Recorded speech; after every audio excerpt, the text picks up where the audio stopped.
مقام في الذرى صعب المنال، بلوغ رقيه شبه المحال، رافع دون رفعته الثريا، ودون بهائه بدر الكمال.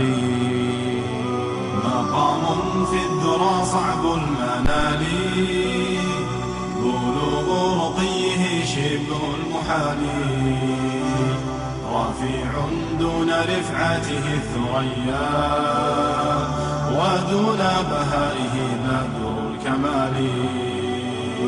له آل النبي الغر نالوا، فآل المصطفى أكرم بآله، ميامين عمالقة عظام، بدين محمد بالغ المعالي.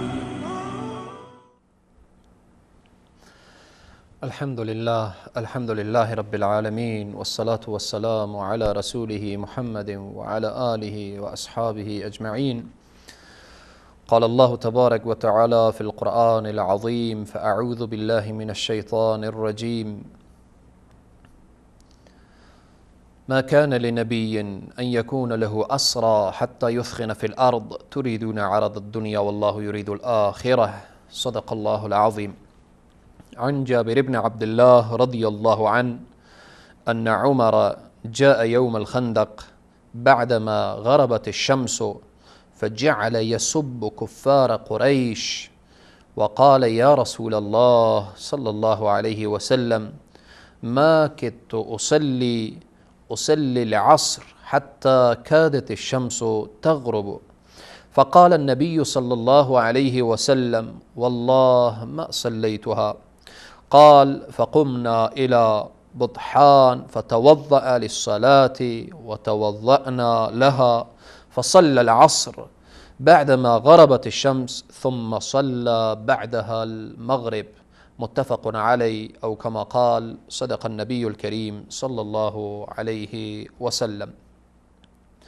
خدمت همه بینندگان عزیز و گرامی، السلام علیکم و رحمت الله تعالی و برکاته. همه شما عزیزان را به برنامه الگوهای هدایت خوش آمدید میگویم. در برنامه گذشته پیرامون جایگاه و نقش سیدنا عمر رضی الله عنه در بدر که اشارات مختصری کردیم و همچنین پیرامون نقش سیدنا عمر در غزوه احد بود که بیان کردیم. حالا چون بحث ما پیرامون او همرکابی سیدنا عمر با رسول الله صلی الله علیه وسلم در غزوات، در میادین جهاد، پیرامون همین هست. در جلسات گذشته اشاره کردیم که سیدنا عمر رضی الله عنه به تمام غزوات رسول معظم اسلام صلی الله علیه و سلم شرکت داشتند. اشاره مختصری در غزوه بدر و غزوه احد داشتیم، فقط یک اشاره مختصری در غزوات دیگر که انشاءالله بحث ما بحث طولانی هست که به توفیق الله سبحانه و تعالی بتوانیم که فقط حق مطلب بشه و حق این مطلب را ما ادا کرده باشیم که پیرامون این شخصیت ها فقط اشارات داشته باشیم تا دوستا و عزیزا وادار بشن خود اونها کتاب ببینن، سیره خلفای راشدین را مطالعه کنن و کتبی که در این باره و درباره این شخصیت ها چاپ شده به زبانهای مختلف بردارن و خود اینا بیشتر و بیشترتر معلومات پیدا کنن. این بحث ها فقط فهرستوار هست که ما بیان میکنیم و میگذاریم و اگر بخوایم که پیرامون این شخصیت ها سالها و سالها بگوییم و بنویسیم و شرح بدیم باز هم نمیتوانیم، چون تعریف این شخصیت ها الله در کلام حمید و مجید خود در قرآن عظیم الشان بیان فرموده است. حالا پیرامون عمر رضی الله عنه در غزوه بنی مصطلق. بنی مصطلق یکی از غزواتی بود که ما اگر بخوایم پیرامون این غزوات باز هم به شرح و به بحث و به اینها اصل و اساس بحث از دست ما خواهد رفت و ما برنامه‌های حتما داریم که پیرامون غزوات پیامبر اکرم صلی الله علیه وسلم مفصلا اشاره شده و اشاره میشه و یا در آینده اشاره خواهد شد.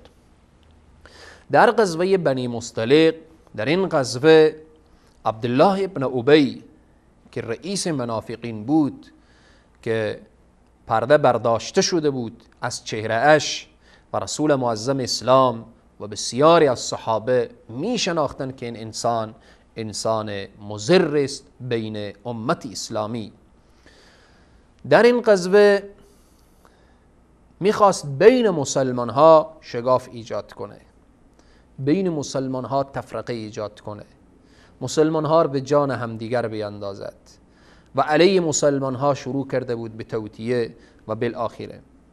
فقط چون بحث ما پیرامون سیدنا عمر رضی الله عنه هست، در غزوه بنی مصطلق سیدنا عمر رضی الله عنه میآید به محضر نبی اکرم صلی الله علیه و سلم. چی میگوید؟ یا رسول الله، اجازه میخواهم، به من اجازه دهید. ای عمر چی میخواهید؟ یا رسول الله، به من اجازه دهید که گردن این منافق را بزنم. این کسی که علیه مسلمان ها، علیه پیامبر اسلام، علیه خاندان پیامبر اسلام ای توطیه میکنه و ای تهمت میزنه و ای تفرقه ایجاد میکنه، یا رسول الله اجازه بدی که من گردن این را بزنم. ببینید این شجاعت، غیرت که در وجود سیدنا عمر رضی الله عنه و رسول معظم اسلام میفرمایند ای عمر، اگر الان من اجازه بدم که تو چنین کاری بکنی، دیگرها چی میگوین؟ میگن که محمد شروع کرده افراد خود را و یاران خود را گردن میزنه. بگذار، بار آخرت خود را سنگین میکنه، مسئولیت آخرت خود را سنگین میکنه. سیدنا عمر رضی الله عنه اصلا تحمل شنیدن توهین به اسلام، به قرآن، به پیامبر صلی الله علیه و سلم نداشت. اصلا طاقت و تحمل ضعف اسلام را نداشت که در جای بنشینه و اشخاصی باشن ضعف اسلام را بگوین و اشخاصی بیاین سر قرآن و دین و اسلام و خدا و پیامبر انگشت انتقاد بگذارن. هر انسانی که انگشت انتقاد میگذاشت، سیدنا عمر رضی الله عنه موها به بدنش تیغ میشد، چون این شجاعت در وجود سیدنا عمر نهفته بود. حرف ساده ای نیست که رسول معظم اسلام دعا میکنه اللهم اعز الاسلام. خیلی مسئله مهمیه. خدایا اسلام را عزت بدی به هذین الرجلین، خدایا به یکی از این دو نفر اسلام را عزت بدی، به عمر ابن الخطاب او عمرو ابن الحشام. رسول الله صلی الله علیه و سلم دعا میکنن خدایا عمر را مسلمان کن که اسلام به دست او عزت پیدا میکنه و چنین هم شد. و عمر رضی الله تعالی عنه شخصی نبود که هر کس پیش او بنشینه. امروز ما میگیم ما عمری هستیم، ما پیرو عمر هستیم. تو کسی که میگی من پیرو عمر هستم، در مقابل چشمان تو وقتی منکری اجرا بشه، آیا با دست خود منع کردی؟ با دست خود منع کردی؟ و رسول الله صلی الله علیه و سلم میفرمایند من رأى منکم منکرا فلیغیره بیده فإن لم يستطع فيغيره بلسانه فإن لم يستطع فيغيره بقلبه وذلك اضعف الایمان. کسی منکر رو ببینه با دست منع نکرد، با زبان منع نکرد، با دل بد برد، این پایین ترین ایمان هست. یعنی ایمان داره ولی ایمانش ضعیفه. عمر رضی الله عنه و کسی که میگه من پیرو عمر هستم، هیچ وقت سیدنا عمر رضی الله عنه دورنگی نکرده، هیچ وقت سیدنا عمر رضی الله عنه ضعف و زبونی و خاری از خود نشان نداده. سیدنا عمر رضی الله عنه فیصله عمر رضی الله عنه بعد از فیصله خدا و پیامبر امان بود که گردنش را بزن. پس در اینجی رسول معظم اسلام صلی الله علیه و سلم برای سیدنا عمر فقط همین قدر میرسانند که ای عمر، الان اگر من برای تو اجازه بدم، بالآخره دیگران میگن که محمد یاران خود را سر میزنه و گردن میزنه. از این چی دانسته میشه؟ یعنی اگر نمیگفتن چنین حرفی، اجازه میدادم بزن گردن این منافق را. کسی که توهین به خدا و پیامبر بکنه دیگه جزاش چیست؟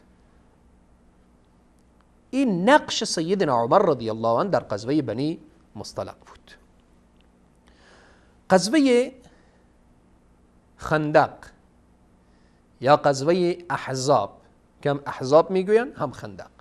احزاب میگن به خاطری که احزاب، حزبهای مختلف، گروههای مختلف همه گرد هم جمع شدن، حزبها همه آمدن احزاب شدن، یعنی همه گروه ها برای از بین بردن مسلمان ها، به این واسطه احزاب میگن. خندق میگن چون اطراف مدینه سه طرف مسدود بود، یک طرف باز بود. به مشوره سیدنا حضرت سلمان فارسی رضی الله عنه مشوره داد که خندق زده بشه، به این واسطه غزوه خندق میگن. سیدنا عمر رضی الله عنه در این غزوه چی نقش داشتن؟ در این غزوه چی میگن؟ خیلی مهمه. نکته حرف سیدنا عمر رضی الله عنه از زبان خود بیرون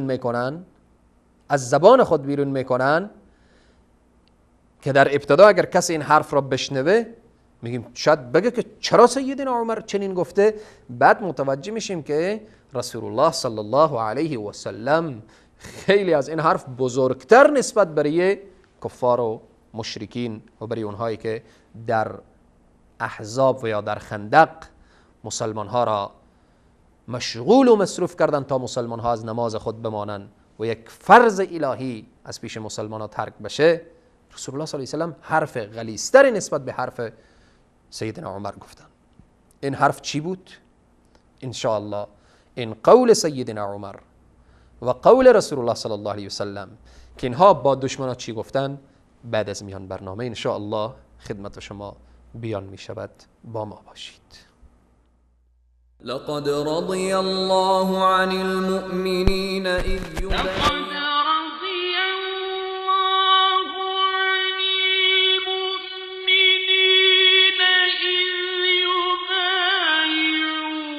لقد رضي الله عن المؤمنين إذ يبايعونك تحت الشجرة فعلم ما في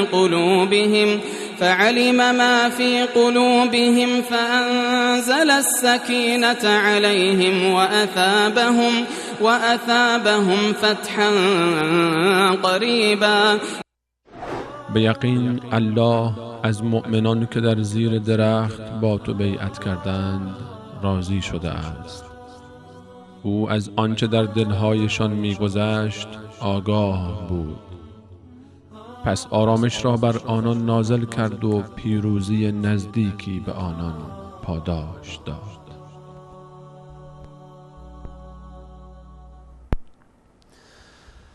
خدمت همه عزیزان مجددا السلام علیکم و رحمت الله و برکاته.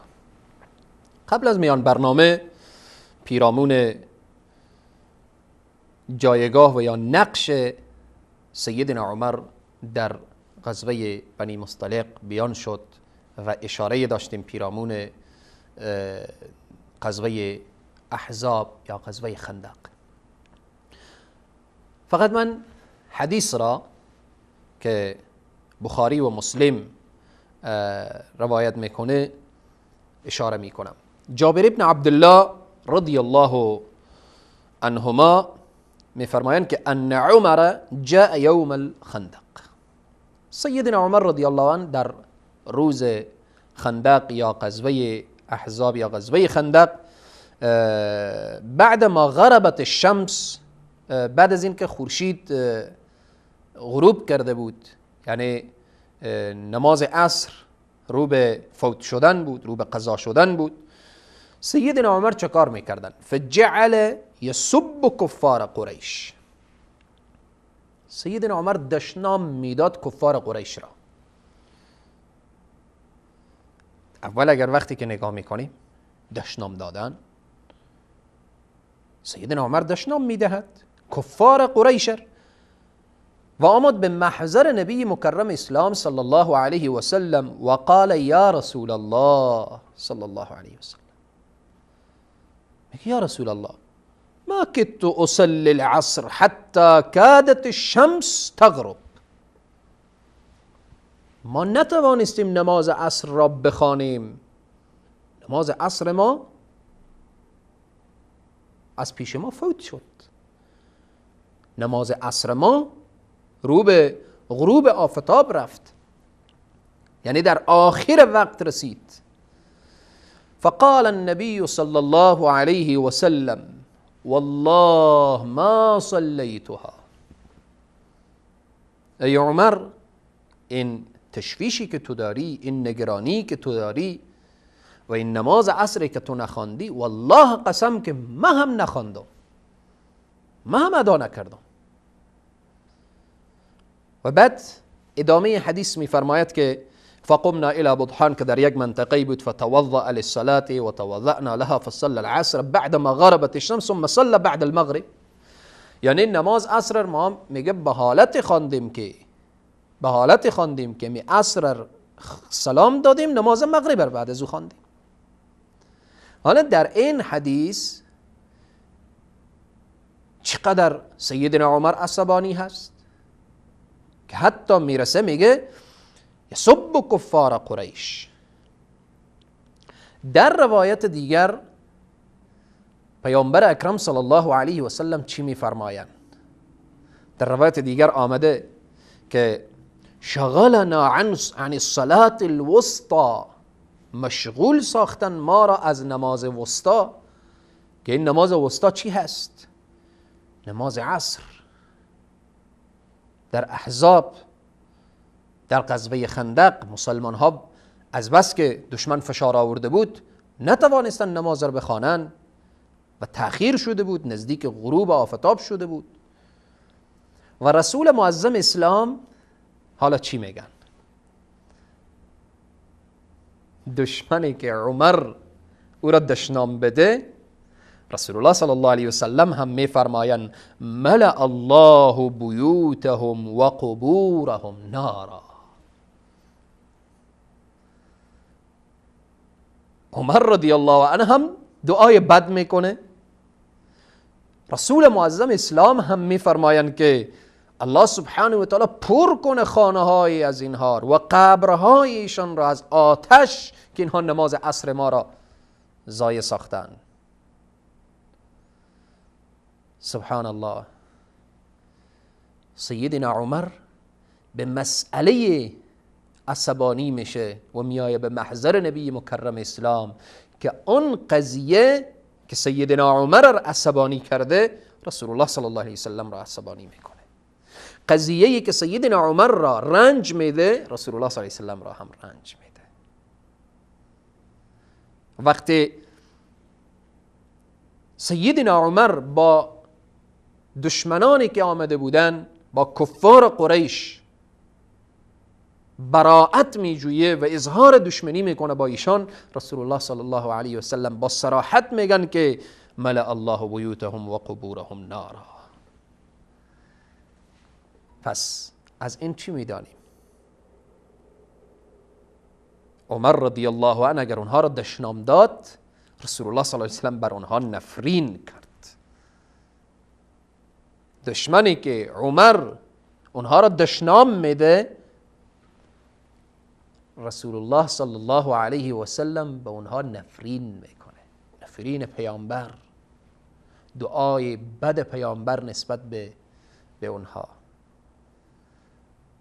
چقدر سیدنا عمر رضی الله عنه به نزد خدا و پیامبر جایگاه داره که وقتی از دشمن براءت میجویه و بیزاری میجویه، رسول الله صلی الله علیه و سلم به حق او دشمن نفرین میکنن. میگم خانه های از اینها آتش بشه، قبرهای ایشان آتش بشه که اینها نماز عصر ما را ضایع کردن. این به طور خلاصه و فشرده پیرامون غزوه خندق و یا غزوه احزاب و نقش سیدنا عمر رضی الله تعالی عنه. حالا اگر پیرامون صلح حدیبیه اشاره کنیم، نقش سیدنا عمر، ما چون بحث ما اینه که پیرامون سیدنا عمر در میادین جهاد همراه با رسول الله صلی الله علیه و سلم، از هر کدام فقط یک اشاره داریم. از بدر، از احد، از احزاب که خندق هست و همچنین از غزوه بنی مصطلق، از هر کدام یک اشاره مختصری داریم. فقط پیرامون نقش و جایگاه سیدنا عمر رضی الله تعالی عنه هست. حالا در صلح حدیبیه سیدنا عمر رضی الله عنه چی نقشی دارن؟ صلح حدیبیه که وقتی مسلمان ها حرکت میکنن با چی ذوقی، با چی شوقی، با چی فرحتی، با چی خوشحالی و خلاصه طرف مکه مکرمه روان میشن، به طرف عمره روان میشن، به طرف ذوق کعبه بیرون میشن، شوق کعبه بیرون میشن، از او سرزمینی که رانده شده بودن، از او سرزمینی که در نیمه های شب هجرت کرده بودن، در او سرزمینی که مال و سرمایه خود را گذاشته بودن، در او سرزمینی که شکنجه شده بودن به خاطر دین الله، حالا مسلمان ها مایان با ذوق و شوق برن به مکه مکرمه. وقتی که میرسن در منطقه حدیبیه، در آنجا مشرکین مانع میشن، اجازه نمیدن شما وارد مکه مکرمه بشید. رسول معظم اسلام صلی الله علیه و سلم پیشنهاد میکنن که یک نفر بره با مشرکین صحبت کنه و حرف بزنه. رسول معظم اسلام اول چی شخصی را انتخاب میکنن که برو با مشرکین حرف بزن؟ چی کسی هست؟ سیدنا عمر رضی الله عنه. ای عمر، تو برو با مشرکین حرف بزن، صحبت بکن. سیدنا عمر میگوید که یا رسول الله صلی الله علیه و سلم، مشرکین با من مناسبات خوبی ندارن، شدت من و او تندروی من را نسبت به خود میدانن و همچنین از من در بین مشرکین کفار قریش از اقوام من کسی نیست، شاید مرا بگیرن، شاید مرا بکشن و بالاخره کسی باشه که حرفش را بشنون. هدف اینه که حرف شنوی باشه. اگر در عرصه جنگ هست، شمشیر هست، فدا کردن جان هست که من برم، اما اگر قضیه‌ای باشه که حرف شنیده بشه، از همه ما سیدنا عمر چی بیان میکنه؟ میگه که از همه ما مناسبتر عثمان هست، عثمان ابن عفان. قومش در آنجا هست، دید خوبی دارن نسبت به او و انسان حلیمتر هست، بالاخره عثمان فرستاده بشود. سیدنا عمر اول پیشنهاد می شود، سیدنا عمر عثمان را پیشنهاد می دهد، سیدنا عثمان ابن عفان را پیشنهاد می دهد، رسول الله صلی الله علیه و سلم می پذیرند. وقتی که سیدنا عثمان می رود، خب بحثش طولانی است و بین مسلمان ها و بین مشرکین گفتگوی صورت می گیرد پیرامون صلح. در صلح نامه این هست که امسال اجازه وارد شدن به مکه مکرمه نیست و همچنین او قانونی که وضع شده بود که اگر اسیری از طرف ما آماد به نزد شما به ما برگردانید، اگر از شما آماد ما بر نمیگردانیم. و این شرایطی که بود. وقتی این شرایط وضع شد برای سیدنا عمر رضی الله عنه خیلی سخت تمام شد. فقط جملاتی که سیدنا عمر در صلح حدیبیه گفت من اشاره می کنم. سیدنا عمر گفت یا رسول الله شما رسول خدا نیستید؟ آن حضرت فرمودند بله هستم. گفت مگر ما مسلمان نیستیم؟ فرمودند بله هستید. مگر آنها مشرک نیستند؟ فرمودند بله هستند. سیدنا عمر گفت پس چرا ما این همه ذلت و خاری و زبونی برای خود بپذیریم و قبول کنیم؟ رسول معظم اسلام صلی الله علیه و سلم فرمودند یا عمر اینی رسول الله ولست اعصیه و هو ناصر. من رسول خدایم، من نیم که نافرمانی از او بکنم و الله حامی و پشتیبان ما هست، ناصر ما هست، نصرت دهنده هست. همین جملات را سیدنا عمر طاقتش نمی آید، می آید به سیدنا ابوبکر صدیق باز میگوید و سیدنا ابوبکر صدیق میگوید ای عمر متوجه باش کار خود را انجام بده و بالاخره تو نمیفهمی در این قضیه چی نهفته است. این همه این گفتگوها، همه این سوالها، همه برخورد سیدنا عمر رضی الله عنه نسبت به بالاخره به این صلحنامه‌ای که تحریر شده بود به خاطر چی بود؟ این را میرسان که فردا عمر رضی الله عنه با دیگران، فردا با ابرقدرت‌های دنیا عمر روبرو می شود. سیدنا عمر فردا فاتح روم و فارس می شود. چگونه برخورد کند در قضیه صلح، در قضیه بالاخره دشمنا؟ این قضیه و این صحنه سر تا پا به سیدنا عمر رضی الله عنه درس بود. همه این گفتگوها، همه این بحثها با رسول الله صلی الله علیه و سلم، با سیدنا ابوبکر صدیق و بالاخره در اینها همه این را میرساند که سیدنا عمر رضی الله عنه نمیخواست که احساس میکرد سیدنا عمر که این خاری هست، نشده باشه که ما خار شده باشیم، خاری ما را نشان بده. سیدنا عمر رضی الله عنه چون شجاعتش فوق شجاعت ها بود و رسول الله صلی الله علیه و سلم دروازه وحی بر روی اینا باز بود و سیدنا عمر کو دروازه وحی بر رویش باز نبود. این قضیه رو وقتی نگاه میکرد، ظاهر قضیه برای یک انسانی که او تمام وجودش ایمان و شجاعت و غیرت بود، تحمل کردن این صحنه خیلی سخت بود. پس این درس را میدهد که در صلح حدیبیه وقتی این گفتگوی سیدنا عمر مطرح می شود، فقط این را میرساند که سیدنا عمر را میخواهد که هنوز پخته تر کند، هنوز تجارب بیشتری بدهد، هنوز آماده سازد به این که فردا این عمر هست که لشکرش به روم و به فارس قدم میگذارد و لشکریانش و والیانش و اساکرش و افرادش با دیگران چگونه برخورد داشته باشند.